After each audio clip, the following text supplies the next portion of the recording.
있는데 자기 보험 못 받아. 이런 얼마나 이게 억울합니까? 차라리 그냥 주일날 막 놀러 나가고, 예?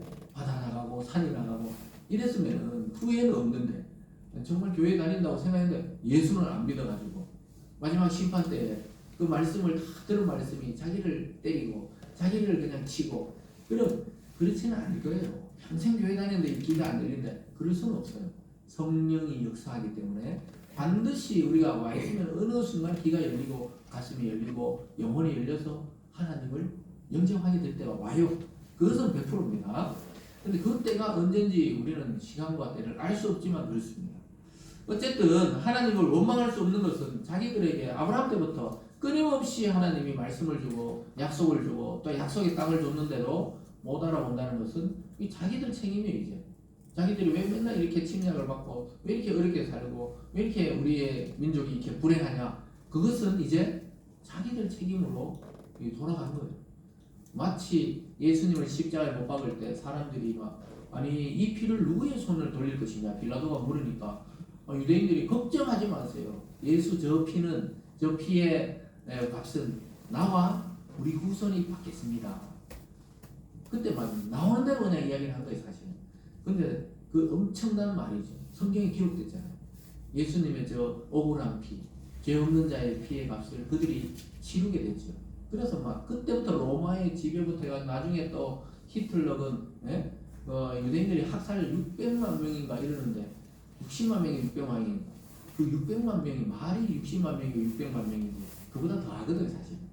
수많은 유대인들이 이 학살을 당한 것이 그리스도의 피값이 아닌가. 그 전에도 많이 이렇게 억압을 받았지만 그렇게 해석하는 사람도 많이 있습니다. 그래서 예수님의 그 피값이 어떤지 모르고 그냥 우리와 우리 후손이 받겠다고 유대인들이 막 그러는 바람에 오히려 구원받아야 될 민족이 하나님의 심판의 진노를 자기들이 스스로 받게 되었죠. 그래서 예수님이 이 땅에 와서 남겨주신 것도 복음의 말씀입니다. 지금은 예수님이 안 계시잖아요. 물론 성령으로 우리 속에 함께 하지만 지금 안 계시잖아요. 근데 사도 요한은 요한복음에서 아주 놀랍게도 예수 그리스도와 살아계실 때 그 예수님을 만난 것과 예수의 말씀을 동일시했다는 거예요. 무슨 말씀입니까? 우린 지금 예수님의 옷자락을 만질 수도 없고 설교도 들을 수 없고 그에게 치유를 직접 받을 수도 없지만은 그분이 남기신 말씀이 예수님이 살아있을 때의 능력과 똑같다는 거예요. 그래서 말씀을 듣는 것은 오늘 이 자리에서 예수를 만나는 것과 똑같은 거예요. 여러분 돈이 필요합니까? 주님이 이거 오늘 다 채워주실 거예요. 건강이 필요합니까? 주님이 해결해 주실 거예요. 여러분 미래의 소망이 필요합니까? 주님이 다 해결해 주실 줄 믿습니다. 그렇게 믿고 말씀을 들으면요, 이 능력으로 자기 속에 역사를 해요. 운동을 해요. 근데 그렇게 안 믿고 그냥 목사님이 하는 말로 들으면은 능력이 막 반감되는 거예요. 반감. 그래서 하나님이 오늘 나에게 예수님이 오늘 살아서 막 말씀하시는구나 이렇게 들을 때 내 속에서 이 말씀이 운동력을 가지고 살아있게 되고 이 한 주 내내 그 말씀이 내 속에 살아있는 경우도 있어요. 그런 경험을 많이 합니다. 저도 이거 앉아서 막 설교를 들을 때 청년 때 또 결혼하고 초반에 막 말씀을 들으면요, 그 목사님의 설교가 목사님의 말이 아니고 하나님이 나에게 일주일 내내 고민했던 것을 응답을 주시는 거예요. 그리고 어떨 때는 일주일 내내 그 말씀이 막 마음속에 움직여요. 그럼 막 다시 듣기도 하고 다시 듣고 설교를 막 다시 찾아가지고 듣기도 하고 또 읽기도 하고 메모하기도 하고 이러면서 그 말씀이 막 모든 상황에 적용이 되는 거예요. 그리고 놀랍죠. 아주 놀랍습니다. 그래서 여러분 그래 되면 어떻게 됩니까? 세상의 일들이 좀 시시하게 느껴져야 정상이에요. 설교 듣고 말씀 듣고 또 성경 읽거나 이럴 때 읽고 나서 세상의 일이 너무 시시하다. 내가 할 수 없이 직장 다니지만 사실은 이 말씀만 막 하루 종일 듣고 묵상하고 싶다. 이런 생각이 가끔 들어야 그게 바로 은혜 받은 자의 표시입니다. 표시. 그럴 때가 있다니까요. 그래서 이런 경험을 한 사람들은 살아있는 하나님의 능력으로 살게 됩니다. 사람이 떡으로만 살 것이 아니요 하나님의 입에서 나오는 말씀으로 산다는 그 예수 그리스도의 가르침이 내 삶에 그대로 적용이 돼요. 이런 거구나. 막 은혜를 막 심하게 받으면 배가 안 고파요. 막 부흥회 가서 막 하나님의 은혜를 심하게 받잖아요. 그러면 하루 종일 말씀 듣고 찬양하고도 배가 안 고파요. 집에 오자마자부터 배가 고프기 시작하죠. 근데 막 그 은혜를 받고 찬양하고 이런 동안에는 배가 안 고프다니까요. 막 기도를 했는데 그냥 한 1, 2분 한 줄 알았는데 1시간, 2시간 막 지나가고 있어요. 방언이 막 터져 나오기도 하고 막 그래요. 그러면서 야, 하나님의 은혜, 그 말씀의 파워, 이것을 내 속에서 막 경험을 하게 되는데, 야, 이거보다 더 큰 건 없어요. 이 경험을 한 분들이 어떻게 됩니까? 평소에도 하나님의 그 말씀의 능력으로 모든 문제를 해결하면서 살아가게 되는 것입니다. 여러분, 올 한 해를 마무리하면서 다가오는 새해에는 모든 일도 성실하게 해야 되겠지만 말씀에 집중하면서 그 말씀이 여러분을 이끌어가는 한 해 되시길 주님의 이름으로 축원합니다. 그래서 여러분이 경험해야 돼요. 매일매일 사람이 떡으로, 즉 우리가 일하는 이 양식으로만 살 게 아니고 하나님의 말씀으로 살아가는 한 해가 되어야 하는 것입니다. 그래서 하나님 말씀이 자기 것이 되지 않으면 예수님 믿어도 불안한 거예요. 불행하다고 생각하는 거예요. 설교 제목처럼 나 왜 이렇게 불안하고 나 왜 이렇게 불행한가? 그것은 하나님의 말씀이 내 것이 아직 안 되었기 때문에 우리가 구원은 받았지만 아직까지 그 말씀이 뭔지 잘 모르고 그 말씀이 내 인생을 압도하는 것, 내 삶을 막 이 적시는 것을 경험하지 못했다는 거예요. 우리가 막 비 오는데 지나가면 비가 흠뻑 젖듯이 말씀이 막 흠뻑 젖어가지고 완전히 변화되는 경험을 하면은 바뀝니다. 인생이 바뀌어요. 삶이 바뀌어요. 태도가 바뀌게 되어 있어요. 그래서 불행의 책임을 자꾸 사람에게 지우지 마세요. 우리 뭐 여기 어린아이들이나 청년들은 막 내가 부모를 잘못 만나서 그렇다 이런 이야기를 입 밖에서 내지 마세요. 아예. 왜냐? 그거는 부모님들도 자기 인생 살기도 버거웠다는 거예요. 자기 인생도 한 인생을 살아가기 버겁다는 거예요.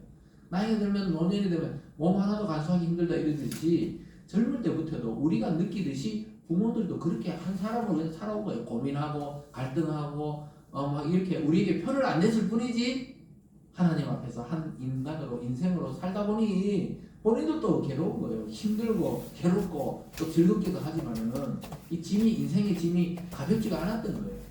그래서 우리 어린아이들 청년들은 전부 있잖아요. 이 부모 탓할 것도 없어요. 환경을 탓할 것도 없습니다. 하나님을 바라보면은 내 인생이 교정이 되기 시작해요.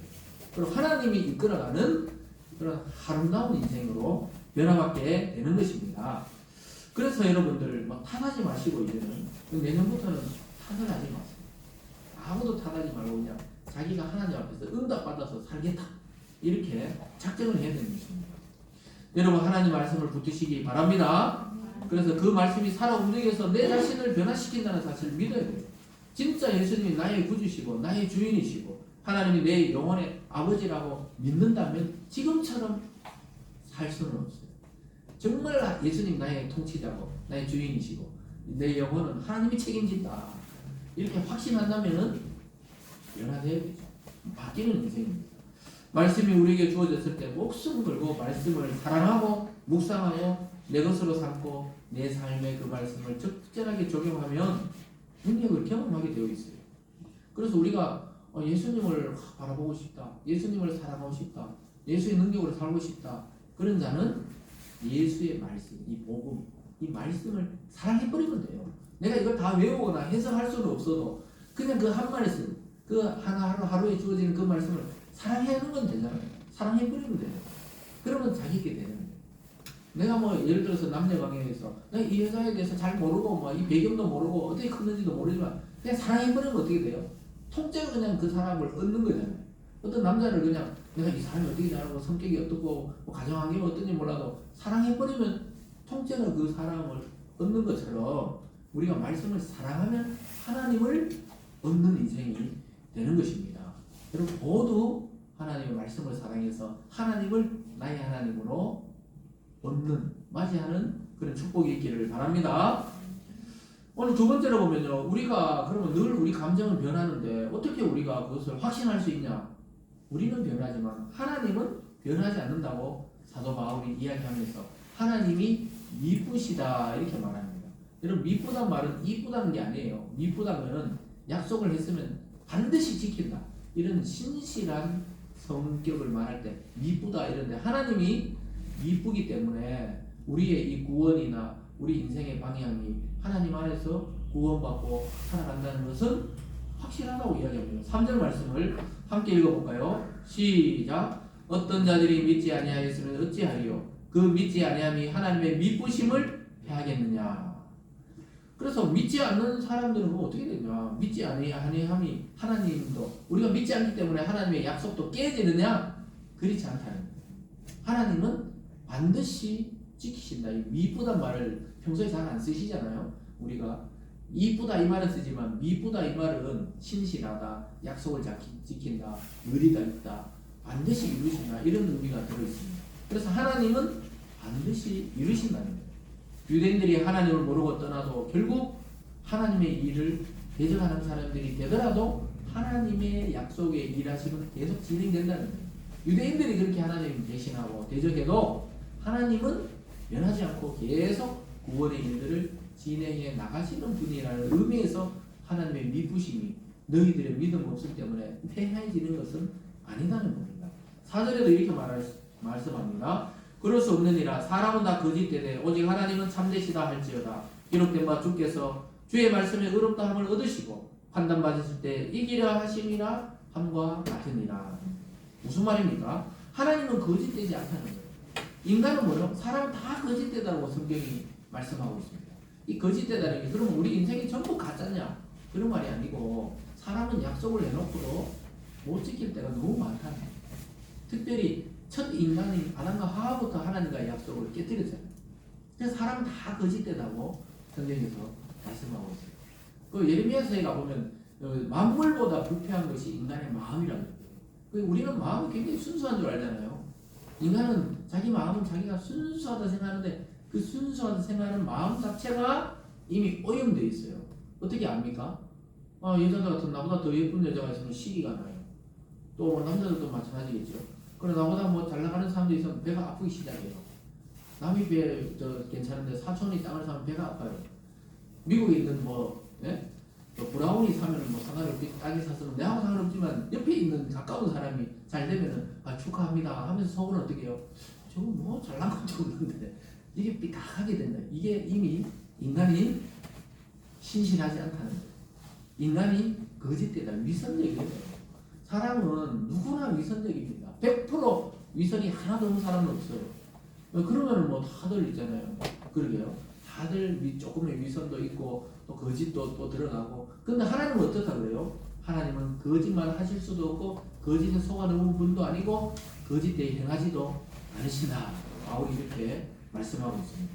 그래서 결국 우리가 그렇게 유대인들이 미워하고 또 업신여겼던 또 예수를 십자가에 심판해서 못을 박아버렸지만 사실은 그 예수님이 유대인들을 심판하신다고 말씀하고 있습니다. 그래서 하나님이 여기 책임을 돌리잖아요. 인간은 늘 자기들이 거짓말하고 왜 선악과를 만들었습니까? 안 만들었으면 안 따먹었을 건데 왜 있잖아요. 가인이 아벨을 내가 지키는 자입니까? 하나님 아벨 어디 있느냐 하니까 내가 아벨을 지키는 자냐 이러면서 아벨을 둘러불러 내가 그냥 쳐 죽였잖아요. 동생을 그냥. 그러면서 참 인류 첫 살인이 들어오고 이 모든 것이 자꾸 하나님께 책임을 지우는 인간의 모습이죠. 그래서 모든 불행의 책임을 하나님께 돌리는데 오늘 마지막으로 보면 그 불행의 책임은 하나님이 아니고 인간의 죄에 있다고 사도 바울이 오늘 주장하고 있습니다. 그래서 여러분 인간의 이 불행은 첫사람 아담과 하와의 그 원죄부터 시작해서 이 모든 것이 인간 스스로 짓는 그 죄악 때문에 불행해졌다는 거예요. 인간이 왜 전쟁이 생긴다고 그랬어요? 우리 지난 시간에 이 자기의 욕망이 폭발해버리니까 지도자가 남의 그냥 그것을 땅을 차지하려고 그러는 거예요. 그래서 어제 북한도 뭐 발표했잖아요. 김정은이 이제 우리 같은 동족이 아니다. 통일될 가능성은 없다. 이제 전부 핵전쟁을 준비해라. 갑자기 그런 걸 발표했어요. 이제 내년부터 인문 무력부 또 뭘 다 바꿔가지고 핵에는 핵, 전쟁에는 전쟁 이렇게 이제 강대강으로 나가겠다. 보니까 이 사진으로 봤는데 이 정상이 아니네 눈빛이 지금.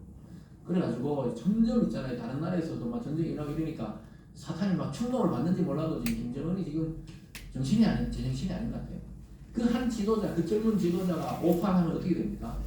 온 나라가 불받아 되는 거예요. 우리 같은 민족 아니라는 거예요. 이제 통일될 수 없다는 거예요. 자기들은 한 국가, 한 민족, 두 체제를 가고 싶었는데 우리는 헌법에 우리 헌법을 막 들먹이면서 이야기했더라고요.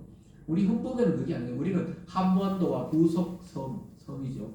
이 전부가 우리 땅이 그러니까 북한을 포함해서 이 한반도. 그래서 이 전부 평화적으로 통일해야 된다. 이렇게 한다면 자기들은 아니, 두 체제가 있는데 엄연히 그렇게 지금 주장하고 있거든요. 그래서 이제 안 된다. 지금 전쟁에 지금 중인 나라라고 이렇게 새롭게 규정하면서 언제든지 공격할 수 있는지 빌미를 만들고 있습니다. 이건 제가 위협한 내용이 아니에요. 뉴스에 그대로 나오고 있는 내용입니다. 그 충동을 받아가 더 강하게 사탄이 충동하면 어떻게 돼요? 그냥 괌이나 하와이에 그냥 쏘는 거예요. 그냥 미국을 그냥 겨냥해서 그냥 쏘는 거예요. 그래서 북한은 항상 우리를 상대하려 안 그래요. 미국하고 상대하는 거예요. 우리는 그냥 주권에 없다고 생각해요. 미국이 우리를 실제 통치하고 있다고 북한은 그렇게 강하게 아직도 생각하기 때문에 우리랑 대화를 잘 안 합니다. 계속 이제 뭔 일인지 모르는 지금 연말에 심상치 않습니다. 우리가 새해가 오면 새로운 날이 되고 세상이 밝아질 것 같지만 뭔가 있잖아요. 이 우리나라의 경제나 이 안보나 이게 흔들흔들거리고 있어요. 사실은 희망을 주고 싶었지만은 실제는 우리는 그렇습니다. 그런데 그게 왜 그렇다고요? 오늘 성경에 나오듯이 인간의 죄악이 이 욕심이 폭발하면 수십만 명을 죽이는 전쟁으로 가는 것을 우리는 지금 올 한해 우크라이나나 이스라엘 그 지역에 전쟁을 통해 봤는데 우리가 예외가 아니라는 거예요. 우리나라가 우리는 자꾸 예외를 사는데 북한의 저 해외에서 우리나라를 보면 늘 전쟁 가능성이 있는 지역이 우리나라예요.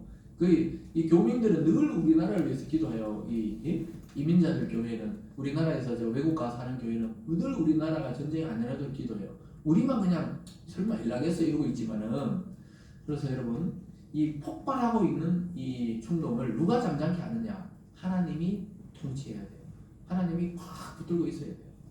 엘리사 선지자가 자기 사환이 이제 우리 죽게 생겼습니다. 수많은 군대들이 지금 아람 군대 우리 이 성에 쳐들어가 우리를 죽이려 합니다 했을 때 엘리사가 이 종의 눈을 좀 뜨게 해주세요. 눈을 뜨게 해주니까 막 불말과 불병거가 막 그 도단성을 감싸고 있잖아요.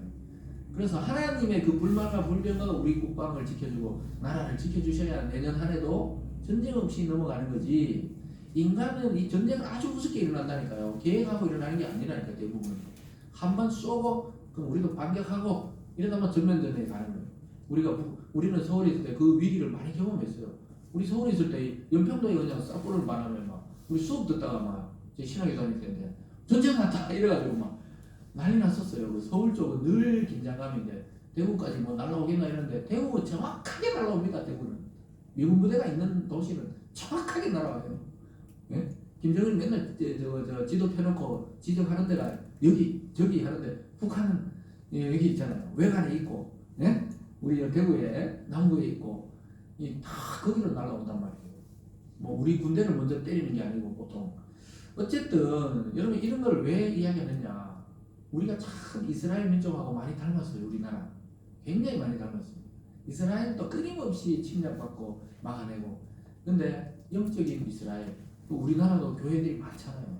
하나님이 신실한 성도들이 아직까지 남아있기 때문에 지켜주는 거지 이 악한 걸로 봐서는 우리나라는 얼마나 지금 이 문화적으로 마약과 뭐 동성애와 하나님이 싫어하는 문화가 넘쳐나잖아요. 언제든지 이런 일이 일어날 수 있지만 하나님이 내년 한 해도 하나님의 그 불말과 불병거로 지켜주실 줄 믿습니다. 그래서 그런 것을 참고하시면서 여러분 기도해야 돼요. 민족과 나라를 위해서 우리가 매주 목요일이나 주일 오후에 기도하지만 정말 기도해야 돼요. 왜냐하면 민족과 나라가 없으면 우리 예배도 못 드려요. 전쟁 중이면 뭐 피난 가야 되고 숨어야 되고 뭐 그렇잖아요. 그러니까 항상 위의 사람들을 위해서 기도하라고 성경은 말하는 게 그 사람이 뭐 대통령이 예수를 믿든 안 믿든 정치인들이 예수님 믿든 안 믿든 우리의 이 평화로운 예배 생활과 삶을 위해 특히 우리 다음 세대를 위해 계속 기도해야 되는 것입니다. 그러면서 계속해서 불행의 책임을 하나님께로 돌리고 있는 인간들에게 바울은 그것은 우리의 죄 때문에 그렇다 이렇게 이야기하고 있습니다. 사랑하는 여러분 올 한 해도 말씀을 듣고 또 말씀을 지키고 또 교회를 지키고 이렇게 살아오신다고 참 수고들 하셨습니다. 오늘 말씀을 통해 인간을 불행하게 만드는 것은 하나님이 아니고 나의 죄, 우리의 죄 때문에 그렇구나. 그것을 잘 깨달으시고 이것을 해결할 수 있는 것은 오직 예수 그리스도의 참된 말씀과 이 우리에게 주신 복음 외에는 인간을 새롭게 교정할 수 없다는 것을 잘 깨달으시고 주님을 의지하고 주님을 믿고 2023년 오늘까지의 삶을 이제 어떻게 하라고요? 한 해의 모든 일을 하나님 앞에 내려놓고 새로운 소망을 가지고 2024년 새 소망을 가지고 살아가는 저와 여러분의 삶이 되길 주님의 이름으로 축원합니다. 기도하겠습니다. 사랑의 하나님 아버지 감사드립니다. 하나님 우리는 늘 우리의 어떤 불행이나 또는 불안과 불만들을 자꾸 남 탓을 하거나 하나님 탓을 하고 있을 때가 많이 있습니다. 그러나 오늘 사도 바울의 권면처럼 그 모든 것은 인간이 근본적으로 가지고 있는 그 죄악된 본성 때문에 그렇다고 말씀하고 있습니다. 하나님 아버지 한 해 동안 우리나라에 전쟁이 없게 하여 주셔서 감사드립니다. 아버지 하나님 우리나라가 망하지 않도록 앞으로도 주님 지켜주시고 불말과 불병으로 특별히 우리의 국방을 지켜주셔서 내년 한 해도 하나님의 은혜 속에 예배드리며 생활할 수 있는 우리 모든 성도님 될 수 있도록 축복하여 주시옵소서. 감사드리며 예수님 이름으로 기도드리옵나이다. 아멘.